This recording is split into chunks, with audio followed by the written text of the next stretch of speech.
So laglag na siya. So konting break-in na lang to mga chong. Tapos pwede mo na i-unli biga. Yun mga bossing, andito na naman si Boss King Diman. Meron na naman siyang binili na pyesa. Huli ka! 71! Huli! Ay, sawa dia. Huwag kang maingay. So bumili tayo ng 71mm na worth it pang Raider fight. So ito yung piston niya, forged, naka-pocket, naka-dome type. Tapos yung sleeve, mahaba na siya. Pwede na siya pang stroke up. It's by chrome bore, ceramic. Saka yung valve na gagamitin ko pala, ito rin, it's bike na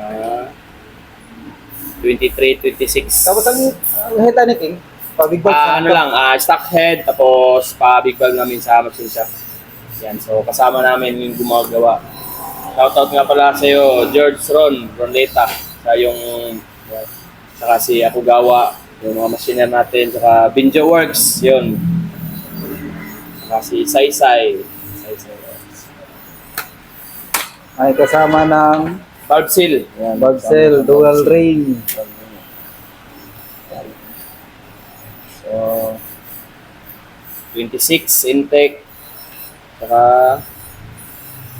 23 yung exhaust. Yun, sa mga gustong mag-71 dyan, mga bossing, oh. Pasok yung isang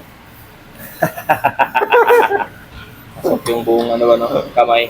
Ito yung piston ni Pitts Bike saka black. So subukan natin yung clearance ng piston saka yung black. So try natin okay. Yan. So laglag na siya. So konting break-in na lang to mga chong. Tapos pwede mo na i-unli biga. Yan.